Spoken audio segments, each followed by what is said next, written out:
আছেন সবাই? নিশ্চয়ই অনেকে ভালো আছেন। আজকের ভিডিওটা বেশি কিছু নতুন কিছু না।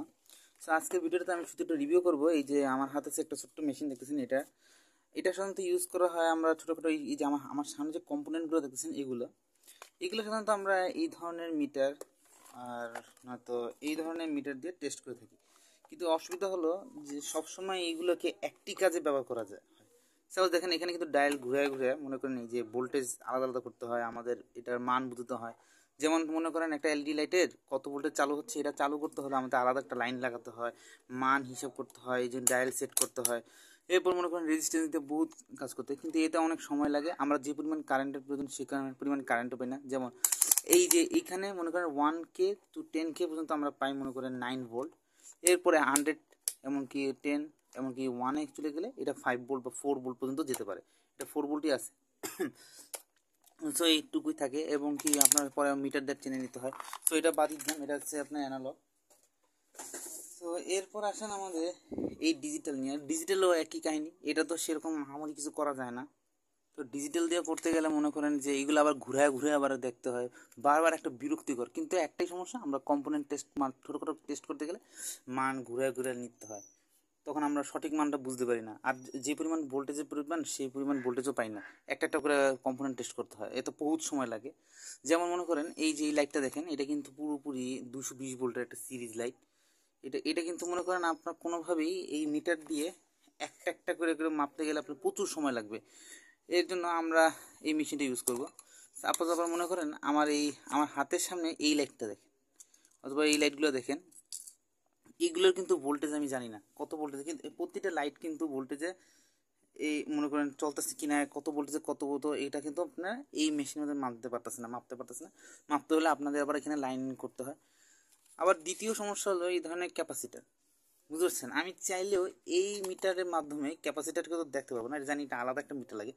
ছোটোখাটো টেস্টিংয়ের ক্ষেত্রে তো মনে করেন আমাকে আবার ট্রান্সফর্মার আনো, ট্রান্সফর্মার দ্বারা বুস্ট করো, বিভিন্ন রকম মান হিসেব করে দেখাও, অ্যাম্পিয়ার টেম্পিয়ার করে একটা ক্যাপাসিটার মাপতে অনেক সময় লাগে। যদি আপনি যদি মনে করেন ছোটোখাটো প্রজেক্ট করতে গেলে আপনি তার প্রফেশনাল কাজে এটা ইউজ করবেন না। তাই এই জন্য এই মেশিনটা আমি আজকে বানাইছি। সো এটা আজকে কমপ্লিট রিভিউ দেবো। সো এটা বেশি আহামরি কিছু জিনিস না, এটা খুবই ছোট্ট একটা জিনিস। কম্পোনেন্ট আমি বানায় দেখাইতেছি না, দেখতে পাচ্ছেন ভিতরে কী কী আছে।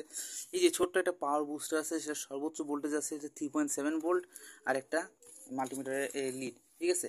এটার মাধ্যমে অন করব, ভোল্টেজ আসছে আপনার 38 পয়েন্ট, আপনার আসছে ভোল্টেজ আসছে আপনার 38.5 ভোল্ট, ঠিক আছে। এটা কিন্তু 38.5 ভোল্ট। সো আমরা এখন এটাকে ডাইরেক্ট কাজে নিব।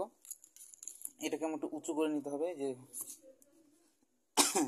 সাপোজ মনে করেন আমার এই হাতের সামনে লাইটটি দেখেন, এটা কিন্তু সিরিজ অবস্থা আছে। হ্যাঁ, এখান থেকে প্লাস আর এখানে মাইনাস, আমরা এখানে একটা ডাইরেক্ট কারেন্ট দিয়ে দেখবো যে পজিটিভ টু পজিটিভ লিড। দেখেন লাইট জ্বলতেছে, কত ভোল্টেজ চালু হয়ে গেছে, 10.7 ভোল্ট। তো এখন আপনার কথা হলো যে এই লাইটগুলো কত করে জ্বলতেছে। সো আমি লাল লাইটটাকে টেস্ট করে দেখি। লাল লাইট মনে করি স্টার্ট হইতেছে আপনার 1.8 ভোল্টেজে, ঠিক আছে। এরপর দুইটা লাল লাইট একসাথে করলে কত ভোল্টেজ হবে, 3.8। এখন দেখেন আমি যদি কোনো সিরিজ লাইট বানাতে যাই তাহলে কিন্তু আমার একটা মনে করেন কত ওহমের রেজিস্ট্যান্স লাগবে, অথবা আমি এমনও হতে পারে দুটো লাইট একসাথে করে দিয়ে সিরিজ করে দিয়ে প্যারালালি আমি এটা আউটপুটটা ভালো পেতে পারি। দেখেন চলতেছে। এরপর মনে করেন যে সবচেয়ে কম ভোল্টেজ লাগে আপনার এই কমলা রঙের, সেম কাহিনি কিন্তু এটা বেশি ভোল্টেজ লাগে না। দেখেন 4 ভোল্টেজ হলে এই দুইটা লাইট খুব সুন্দরভাবে আলোকিত করবে আপনি। আর এটা মনে করেন 8 ভোল্টেজ দিলে, এখন দেখেন সবুজ রঙের লাইটটা কত ভোল্টেজ দেয় দেখবো। সবুজটা মনে করেন 2.7 ভোল্ট, এটা সবচেয়ে বেশি নিতেছে, ঠিক আছে। এখন বাদ দিলাম 2.7 ভোল্টেজ আলাদা দিলাম। এখন নীল লাইটটা টেস্ট করে দেখি, নীল রঙের দেখেন এটা 2.8, সেম। লাল নীল আর হলুদ সেম কাহিনী, এটারও আলাদা করে নিতেছি, এই যে। সো এটার মাধ্যমে আপনার কম্পোনেন্ট টেস্ট করতে পারতেছেন। এরপর আসেন বড় এই যে এরকম মানে প্যারালাল করে আটকানো। সো এটা আবার চালু হতে কত ভোল্টেজ লাগে, এই জন্য আমরা করলাম কি এক প্রান্তের লাইন দিয়ে দেখলাম। এটা স্টার্ট হতেছে 2.6 ভোল্টে এই পাশে, আর এই পাশে হচ্ছে আপনার সেম 2.6 ভোল্ট। এখন আপনার যদি মানে দুটোর পাশেই মোট ভোল্টেজ কত আসে, সো এইটা চেক করতে গেলে এটা 3.8 হলে আপনার এটা স্বাভাবিকভাবে আলো দিতে শুরু করবে, ঠিক আছে। এটা গেল। এরপর আসেন এই যে 3mm এর ক্ষেত্রে অনেকে হয়তো প্রশ্ন করছেন ভাই 3mm এর লাইটের কত হবে।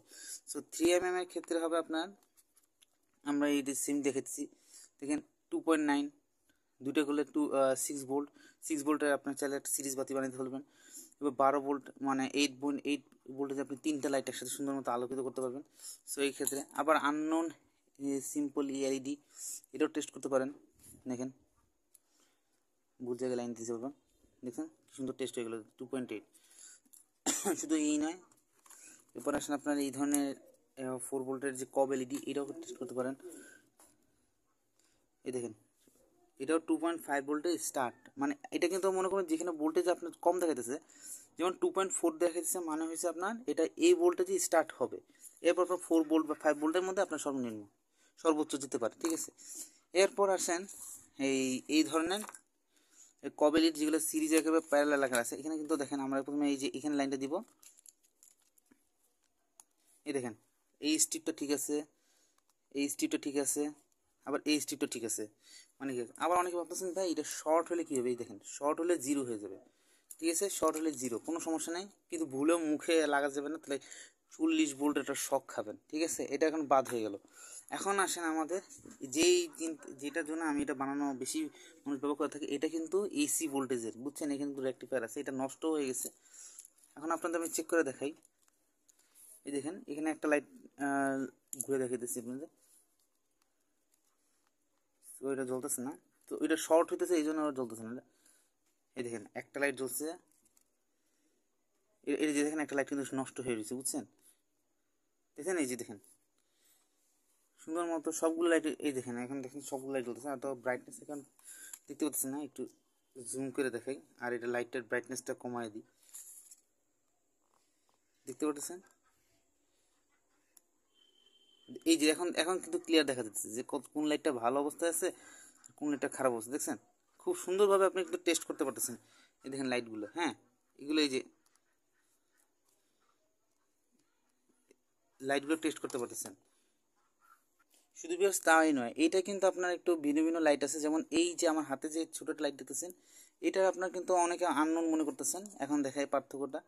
এখন এইটা কিন্তু চলতেছে আপনার মিনিমাম প্রায় কত 2.6 ভোল্টেজ স্টার্ট হয়ে গেছে। এখন আপনার এই লাইটটা একটা রহস্য দেখাই, এই লাইটটা রহস্য দেখলে আপনার একটু সন্দেহ হবে।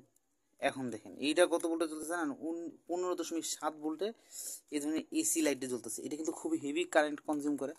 এরপর আসেন এসব বাদ দিয়ে দেন, এরপর আসেন আপনার এই যে ডায়োড, তো ডায়োড কি ভুল আছে খারাপ আছে নাকি ভালো আছে এটা বোঝা যায়। দেখেন এখন এই পাশে আমি টাচ করার পর সেরকমভাবে দেখাইতেছে না, দেখেন 0.6 ভোল্ট মানে হচ্ছে 0.6 ভোল্ট এর মধ্যে পার্থক্য করতেছে, ঘুরাই দিবেন ঠিকঠাকই চলতেছে, সমস্যা নেই। এটা ওখানে একটু রেজিস্ট্যান্স আছে তো এই জন্য সমস্যা হচ্ছে, তো কোনো ব্যাপার না। দেখেন 0.5 ভোল্ট মানে এটা কিন্তু 5 ভোল্ট ভোল্ট করে করে করে কমতেছে, দেখেন এই যে 1.2 বলতেছে, এই যে দেখেন 2 ভোল্ট, 2.7, মানে এটা কিন্তু আপনার শর্ট করলে মিনিমাম প্রায় 4 ভোল্ট পর্যন্ত পেতে পারেন। সো এটা রেজিস্ট্যান্সের মাধ্যমে শর্ট করে ইউজ করতে পারেন। এরপর সবচেয়ে বেশি কমনলি যে জিনিসটা আপনারা মানে সবসময় জানেন অথবা অনেক যারা প্রজেক্ট করেন, এই যে আমার হাতে যেগুলো দেখতেছেন এগুলো কিন্তু হচ্ছে জেনার ডায়োড, এগুলোকে টেস্ট করতে হয়। সো এগুলো আগেবার একটা ভিডিও বানিয়েছিলাম, তবে এটা কমপ্লিট ছিল না ওইটা। সো আমি জেনার ডায়োডটা টেস্ট করে দেখাই, এটা যদি ভুল মানে হয় তাহলে কিন্তু রিভার্স ডায়োড যদি করেন তাহলে কিন্তু এটা মানে সিঙ্গেল মানে নর্মাল ডায়োডের মতো কাজ করবে। ঘুরাই দিব, এটা হচ্ছে আপনার একটা হাত ছড়াই দেবেন, এটা হচ্ছে 3.9 ভোল্টের মানে 4 ভোল্টের একটা ডায়োড, এই যে ডায়োড জেনার ডায়োড। ঘুরাই দিব আর একটা 5 ভোল্টের একটা ডায়োড, এরপর আরেকটা দিব,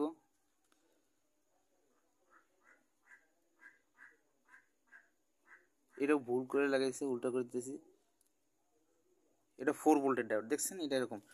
সো এইগুলো সব তো দেখলেনি, এখন আসেন এই ক্যাপাসিটরের পালা।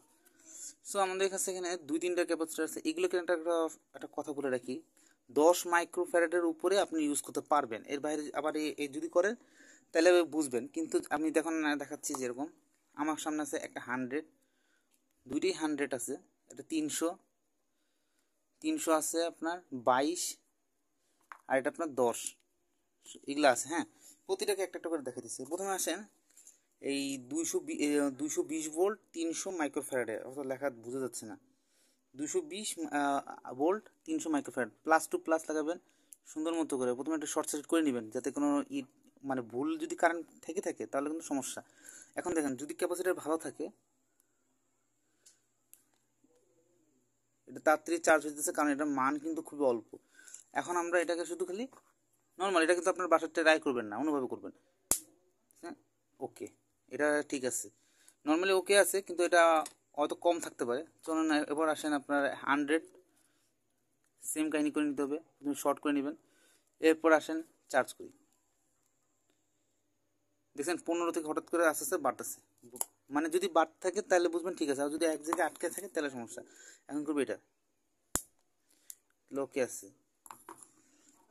এরপর আপনারা আসেন এই 47 মাইক্রোফ্যারাডে, 47, এটা কিন্তু 47 কোনো বেশি না কমও না, 47 মাইক্রোফ্যারাডে। চলেন আমরা 47 মাইক্রোফ্যারাডে একই কাজ করি, negative to negative, positive to positive করতে হবে। হ্যাঁ, আমরা পজিটিভ টু পজিটিভ নেগেটিভ দিয়ে দিলাম।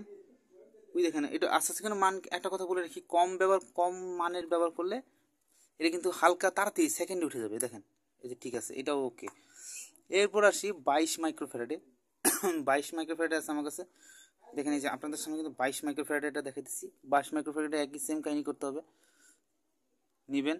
এই দেখেন এখন একটা দেখেন, এই যে তাড়াতাড়ি চার্জ হয়ে গেছে, মান খুবই অল্প তো, এটা ওকে। সো ভিউয়ার্স, আমরা এখন আবার এই যে এখন আসতেছি আমরা 100 ভোল্ট 300 মাইক্রোফ্যারাডে টেস্ট করব। এটাও সেম কাহিনী, কিন্তু ওই যে শর্ট সার্কিট করে করে দেখায় ওইটাও করে না আবার। দেখেন এই যে দেখেন ধীরে ধীরে ধীরে ধীরে চার্জ হতেছে, দেখতেছেন ধীরে ধীরে চার্জ হতেছে, এটা ফুল চার্জ হয়ে যাচ্ছে। সো আমরা এটাকে আবার দেখে দিচ্ছি, ওকে, এটাও ভালো। এখন আসেন সবচেয়ে কম, এটা হচ্ছে 8.2 মাইক্রোফ্যারাডে, আর এটা হচ্ছে আমরা 10 মাইক্রোফ্যারাডে। চলেন আপনারা দেখা যাক যে দুইটার পাওয়ার কীরকম। এখন দুইটা নিলাম, শর্ট করবো, এখন 1 সেকেন্ডের মধ্যে শর্ট করবো। এই দেখেন চার্জ হয়ে গেছে, চার্জ। এখন এখন এই দুইটাকে আমি দেখছেন ওকে, কিন্তু বেশি ভোল্টেজ নাই, কিন্তু এটা ওকে আছে। এটা কিন্তু আপনার 450 ভোল্টের 450 ভোল্টের, তারপরে একটু হালকা স্পার্ক করছে, তার মানে ওকে আছে। কম বেশি হতে পারে, কারণ এটা তো আর অ্যাকুরেট দেখাতে পারেন, এটা সিম্পল চার্জিং এর ক্ষেত্রে। এই চার্জ হয়ে গেছে, এটা হচ্ছে 10 মাইক্রোফ্যারাডেরটা। ওই যে ওকে, এটা একটু জোরে দিছে ওইটা থেকে, কারণ ওইটাতে আবার কম কাহিনী কি ছিল কি, ওইটাতে ছিল 8.2 আর এটা হচ্ছে 10 মাইক্রোফ্যারাড। সো বাদ দেন। এরপর আসেন আমাদের পাওয়ারফুল, এটা হয়েছে আপনার 3300 মাইক্রোফ্যারাড। তো ভিউয়ার্স, পরে কিন্তু আমি এটার পরে কিন্তু আবার এইটা টেস্ট করে দেবো। এটা কিন্তু আবার কত জানেন, 10,500 মাইক্রোফ্যারাড। সো এটা একটু পরে রাখলাম, এটা জোরালো বিস্ফোরণ হতে পারে। সো এটা আপনারা শুধু পরীক্ষামূলকভাবে করতেছি, বাসায় ট্রাই করার চেষ্টা করবেন না। এখন মিটারের দিকে খেয়াল রাখেন কত ভোল্টেজে আপ ডাউন হইতেছে, দেখেন। এখন এটা লাগাবো, 1 2 3, 0 থেকে টানা শুরু হয়েছে। দেখেন এটা একটু বেশি সময় নেবে, কারণ যদি যখন এটা স্লোতে উপরে উঠতে থাকবে, তার মানে বুঝতে হবে যে এটা দ্রুত, এটা ভালো ক্যাপাসিটার। দেখেন একটু ধীরে ধীরে কিন্তু চার্জ নিতেছে, এটা 50 ভোল্টের, বুঝছেন। এটা কিন্তু 23 24 25ই নেই, বেশি হলে আবার সমস্যা আছে, বিস্ফোরণ আওয়াজ। এখন দেখেন দেখছেন লেগে গেছে। এভাবে কিন্তু সোল্ডারিং ঝালাই করা যেতে পারে। এখন আসেন 10,500 মাইক্রোফ্যারাডে নিয়ে।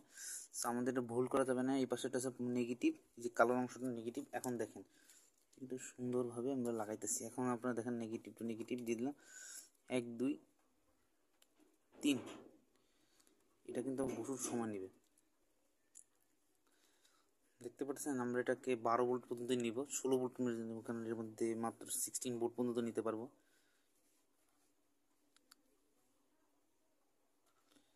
হয়েছে, ডান। এখন এটা আমরা একটা শর্ট করে দেখা দিই। শর্ট করে এই যে তারটা পড়ে রয়েছে, এটা না না, এটা তো তা হবে না। এই এখন দেখেন, তার মানে আমি একটা ছোট্ট কথাই বলতে চাই, এই মেশিনটার মাধ্যমে আপনার মহান কিছু করতে পারবেন না, কিন্তু আপনি এটার মাধ্যমে ছোটোখাটো কম্পোনেন্ট টেস্ট করতে পারবেন। সো ভিডিওটা ভালো লাগলে প্লিজ লাইক করবেন আর কমেন্ট করে জানাবেন। সো এটা মেকিং প্রসেসটা আমার সেরকম কঠিন কিছু মনে হয় না, একটা পাওয়ার বুস্টার দিয়ে লাগাই দিছি। এরপর মনে করেন পাওয়ার বুস্টারটা হচ্ছে যেরকম দেখেন, এখান থেকে মনে করেন এই যে মানে 39 ভোল্ট আসতেছে। সো এখানে একটা রেজিস্ট্যান্স দিছি 4.7 কিলো ওমসের। এখানে একটা মিটার ছিল, মিটার মিটারের প্রান্তটা এটার সাথে যুক্ত করে দিছি, আর এখান থেকে মনে করেন এই যে 1 ভোল্ট মনে করেন এখানে দিছি, আর এখান থেকে নেগেটিভটা নিয়ে নিছি, নেগেটিভ আর পজিটিভ এইভাবে করে কানেকশন করে দিছি। সো এইভাবে করে কানেকশন করে ভোল্টেজ মনে করেন এখানে 3.91 ভোল্ট আউট হইতেছে, আর এখানে আমরা 3.7 ভোল্ট ইনপুট দিয়েছি। এটা একটা পাওয়ার বুস্টার, বুঝছেন? এখানে এই যে আপনার ছোট একটা পাওয়ার বুস্টার দিচ্ছেন, এটা একটা পাওয়ার বুস্টার মধ্যে ইনপুট হয়েছে। সো ডায়াগ্রাম ভালো মতো না হলো, মেইন জিনিস হচ্ছে আপনার চাইলে এরকম একটা সার্কিট বানায়ও কাজ করতে পারেন। পরবর্তীতে ভিডিওতে আমি এটা প্রপারলি ব্যাখ্যা করবো। সো ভিডিওটা ভালো লাগলে লাইক করবেন, ধন্যবাদ। আর না পছন্দ হলে আনলাইকও করতে পারেন। সো কমেন্ট করে জানাবেন যে এটা কি ভালো হয়েছে না হয় নাই। দেখেন এটা অন। সো ধন্যবাদ।